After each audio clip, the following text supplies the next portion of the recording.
Barrister সুমনের বোন। আমি অশেষ কৃতজ্ঞতা জানাচ্ছি হবিগঞ্জবাসী, এবং আমি অনেক কৃতজ্ঞ যে আপনারা এই ঝড় বৃষ্টি এবং এই প্রাকৃতিক দুর্যোগের মধ্যে আমার ভাইয়ের হত্যা প্রচেষ্টার যাতে সবাই প্রশাসনের সুদৃষ্টি কামনা করছি। এবং আমি মাননীয় প্রধানমন্ত্রী শেখ হাসিনার প্রতি আমার বিশ্বাস আছে যে আমরা 2-1 দিনের ভিতরেই তার খুনিদেরকে এবং খুনিদেরকে উনি ধরিয়ে দিবেন। এবং আমরা আবারও বলছি আপনাদেরকে অনেক ধন্যবাদ। এখানে উপস্থিত সবাই, এখানে সম্মানিত ইউটিউবার, সম্মানিত নাগরিক সমাজ এবং বিশিষ্ট নাগরিকবৃন্দ, সবাইকে এত কষ্ট করে এই অনুষ্ঠানে আসছেন। আমি এবং আমার পরিবার এবং ব্যারিস্টার সুমনের পক্ষ থেকে আপনাদেরকে অনেক ধন্যবাদ জানাচ্ছি। ধন্যবাদ। এই পথটা নিয়েছে কারণ সুমনের একটি কবিতা আমি বলি, যেমন জীবন তুমি করিবে গঠন, মরিলে আসিবে তুমি কাজে ভুবন। এই কবিতাটা স্মরণ করে সুমন হাঁটি বাবা করে আজকে মানুষের ভালোবাসায়, সুরাট এবং মধুপুরের মানুষের ভালোবাসায় আজকে সে মাননীয় সংসদ সদস্য হয়েছে। এটি তার জন্য কাল হয়েছে, সে অন্যায়ের প্রতিবাদ করেছে, এটি তার জন্য কাল হয়েছে। আমরা মাননীয় প্রধানমন্ত্রী সহ সারা বাংলাদেশের আইন শৃঙ্খলা বাহিনীকে বলতে চাই, যদি সুমনের কোনো কিছু হয় তাহলে বাংলার মানুষ ঘরে বসে থাকবে না, হবিগঞ্জের মানুষ ঘরে বসে থাকবে না। সত্য সুমনের নিরাপত্তার ব্যবস্থা করুন, অন্যায়কারীকে দুষ্কৃতিকারীকে আইনের আওতায় জনসম্মুখে আচরণ করুন। আমি সকলের জন্য সুস্বাস্থ্য কামনা করি এবং আপনারা যারা এসেছেন তাদের জন্য আমি ধন্যবাদ জানাই, কৃতজ্ঞতা জানাই। সকলেই সুমনের জন্য প্রাণ খুলে দোয়া করবেন, আল্লাহ যেন তাকে আসমান জমিন গজব থেকে, জমিনের গজব থেকে, শয়তানের দুশ্মন থেকে তাকে হেফাজত করেন। জয় বাংলা। আমরা এখন হবিগঞ্জকে যদি সারা বাংলাদেশে কোথাও গিয়ে যদি বলি যে আমার বাড়ি হবিগঞ্জ, এক কথাই বলে আচ্ছা আপনি তো ব্যারিস্টার সুমনের এলাকার লোক, তার মানে ব্যারিস্টার সুমন একটা ব্র্যান্ড। আমরা প্রতিবাদ করা একদম ভুলেই গিয়েছিলাম, আমরা অন্যায়ের বিরুদ্ধে দাঁড়ানো ভুলেই গিয়েছিলাম। আজকে একজন ব্যারিস্টার সুমনের কারণে সারা বাংলাদেশে যেভাবে আমাদের হবিগঞ্জের পরিচিতি বাড়ছে, ঠিক তেমনি আমাদের মনে একটা আশঙ্কা ছিল, একটা শঙ্কা ছিল, যেভাবে উনি অন্যায় প্রতিবাদ করেন, যেভাবে উনি অন্যায়ের বিরুদ্ধে দাঁড়িয়েছেন, আমরা একটা ভয়ে ছিলাম। কারণ আপনি 10 জন মানুষের মধ্যে যদি 9 জনই খারাপ হয়, একজন ভালো দিয়ে কোনো লাভ নাই।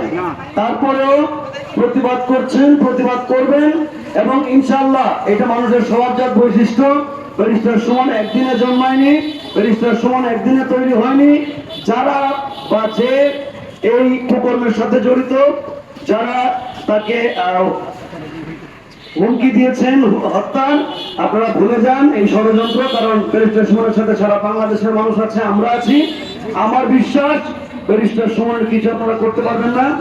শুধু আলোচনা আসার জন্য আপনারা এই কাজগুলো করছেন। আপনারা ভালো থাকবেন, সবাই সুস্থ থাকবেন। ব্যারিস্টার সুমনের সাথে সারা বাংলাদেশের আপামর জনতা থাকবে ইনশাআল্লাহ। আমরা সবাই রাজপথে নেমেছি এবং এর একটা সুষ্ঠু তদন্ত এবং সুষ্ঠু বিশ্বাসযোগ্য আশ্বাস যদি আমরা না পাই, আমরা রাজপথে থাকবো ইনশাআল্লাহ। ভালো থাকবেন সবাই। আসসালামু আলাইকুম ওয়া রাহমাতুল্লাহ। বাকি ইকবাল ভাই ধন্যবাদ। আমি প্রথমেই আমার বক্তব্য দেওয়ার শুরুতেই কৃতজ্ঞতা প্রকাশ করতে যাচ্ছি। আমার সামনে যে সব ইউটিউবার ভাইয়েরা এবং বিভিন্ন চ্যানেলের ভাইয়েরা এখানে উপস্থিত আছেন, তারা সেই সকাল থেকে এখানে এসে দাঁড়িয়ে আছেন এই বৃষ্টি, প্রচন্ড রোদ, প্রচন্ড বৃষ্টির মধ্যেও। আমি আপনাদের প্রতি কৃতজ্ঞতা জানাচ্ছি। আমি কৃতজ্ঞতা জানাচ্ছি নাগরিক সমাজের পক্ষ থেকে যারা এখানে উপস্থিত ছিলেন, জনাব শহীদুদ্দিন চৌধুরী, মনসুরুদ্দিন আহমেদ ইকবাল, শরীফুল্লাহ ভাই সহ যেসব মিডিয়া এবং চ্যানেলের প্রতিনিধিরা এবং বিশ্ব সমাজসেবীরা, ব্যবসায়ীরা, সাংবাদিকরা, সবাইকে আমি আমার পক্ষ থেকে আমার কৃতজ্ঞতা প্রকাশ করছি। আমার পরিবারের পক্ষ থেকে, আমার শ্বশুরবাড়ির পক্ষ থেকে আপনারা সবাই আমাদেরকে সহযোগিতা করেছেন, আমাদের সাথে একাত্মতা ঘোষণা করেছেন। আমি আপনাদের কাছে কৃতজ্ঞ। আমি আসলে বক্তৃতা দিব না, আপনারা অনেক কথাই শুনেছেন। আমি শুধু আমাদের বলি যে বাঙালিরা শিক্ষিত হয়েও হচ্ছে না। আমি এর প্রমাণ একটা দিতে যাচ্ছি। যারা এই ব্যাপারটাতে যুক্ত হয়েছে এবং যারা এই ব্যাপারটা ঘটাবে বলে সংহতি প্রকাশ করেছে, ওরা কি জানে না ব্যারিস্টার সুমন শুধু একা না, তার পিছনে এরই মধ্যে সে কয়েক হাজার ব্যারিস্টার সুমন সৃষ্টি করেছে। ব্যারিস্টার হত্যা করা হয়, কয়েক লাখ ব্যারিস্টার সুমন দাঁড়িয়ে যাবে। এই খুনি চক্রান্ত গোষ্ঠী কয়জন সুমনকে হত্যা করবে? সুমন তো এরই মধ্যে তার আদর্শ, তার মূল্য, তার যে চিন্তাধারা সব ছড়িয়ে দিয়েছে। তো এক সুমন গেলে আরো লক্ষ সুমন দাঁড়িয়ে যাবে। তো এই বোকামি, এই সিদ্ধান্ত থেকে আমি অনুরোধ করবো, আপনারা সরে আসেন, আপনাদের ভবিষ্যৎ প্রজন্মের জন্য সুমনকে কাজ করতে দিন। সুমনকে বলুন, সুমনকে তার প্রতিষ্ঠিত যে চিন্তাধারা সেগুলো সে প্রতিষ্ঠিত করুক। আপনারা শুধু শুধু সুমনের পিছনে লাগবেন না, সুমনকে সুমনের মতো থাকতে দিয়ে আমরা করে করে আর বাঁচতে চাই না। আমাদের যদি মরতে হয় মরবো, এই ধরনের মানুষকে কিন্তু হত্যার হুমকি দেয়, আমরা এটা সহ্য করতে পারবো না। আজকে সুমন ভাই কিছু হলে চলবে আগুন করে করে একতার স্লোগান। শ্রমিক, কৃষক যারা আছে শুধু খালি সুমন ভাই বলে, মানবতার ফেরিওয়ালা যদি আজকে হত্যার হুমকিতে পড়ে যায়, আমরা সকল হত্যাকারীকে দেখতে চাই। আমি দৃষ্টি আকর্ষণ করে বলছি, প্রধানমন্ত্রী আপনি এখনো সুমন ভাই হত্যাকারীকে গ্রেপ্তার করেন, এ বলে আমি বক্তব্য শেষ করছি। জয় বাংলা, জয় বঙ্গবন্ধু। আসসালামু আলাইকুম। 1975 সালে আমাদের জাতির পিতা বঙ্গবন্ধুকে যেভাবে হত্যা করা হয়েছিল ন্যায়ের পথে চলার জন্য, এটি স্বাধীন পতাকা আমাদেরকে দেওয়ার জন্য, বাংলা ভাষায় কথা বলার অধিকার দেওয়ার জন্য, তাহলে সেই চক্রান্তকারী, ষড়যন্ত্রকারী এখনো দেশে বিদ্যমান। তারাই চাচ্ছে যে ন্যায়ের পথে চলা ব্যারিস্টার সুমনকে হত্যা করে বাংলাদেশ থেকে ন্যায়কে একেবারে ন্যায়টাকে মুছে ফেলে গেল। তাই আমি চাই এটার জন্য একটি সুষ্ঠু কমিটি গঠন করা উচিত প্রশাসন মহোদয়দের। কেন হত্যা করার জন্য তাকে হুমকি দেওয়া হবে? আমার তো মনে হয় সেটা শুধু ব্যারিস্টার সুমনকেই হত্যা করার হুমকি দেওয়া হচ্ছে না, হুমকি দেওয়া হচ্ছে ন্যায়ের পথে যারা কথা বলবে, ন্যায়ের পথে যারা চলবে, যারা ন্যায়ের জন্য প্রতিবাদ করবে,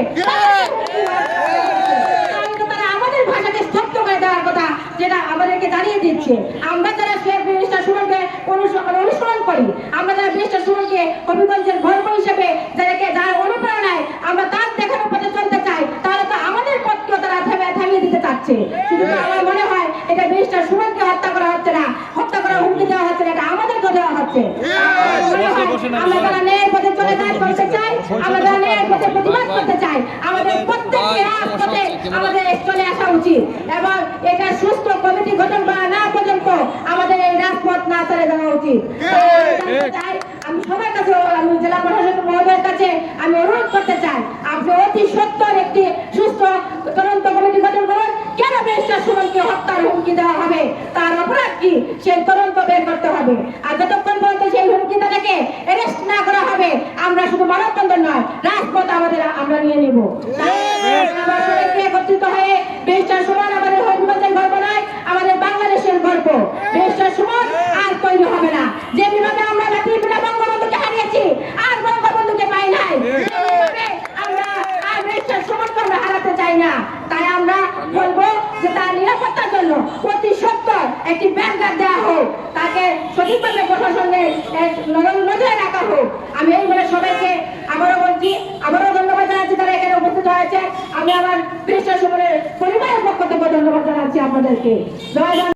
গরিবের বন্ধু, উনারে যে হুমকির প্রচেষ্টা করছে, উনার যাতে বেলাতে শাস্তির ব্যবস্থা করা হয়, আমরা মাননীয় প্রধানমন্ত্রীর কাছে শুভেচ্ছা জানাইছি। আসসালাম আলাইকুম। ধন্যবাদ। আমাদের মাঝে উপস্থিত হয়েছেন এই হত্যার প্রচেষ্টার তীব্র নিন্দা জানাচ্ছে এবং মাননীয় প্রধানমন্ত্রীর কাছে উনার জীবনের সুরক্ষার দৃঢ় দাবি জানাচ্ছি এবং উনি যেন আমাদের মাধবপুর হবিগঞ্জকে তথা বাংলাদেশের জন্য একজন দৃষ্টান্ত হয়ে সারা জীবন বেঁচে থাকতে পারে এবং ওনার মন মতো কাজ করতে পারে, সেই ব্যবস্থা আমাদের সরকার করে দেবে, সেই প্রত্যাশা রাখছি। ধন্যবাদ। অনুরোধ করছি হবিগঞ্জের মোবাইল বিহিত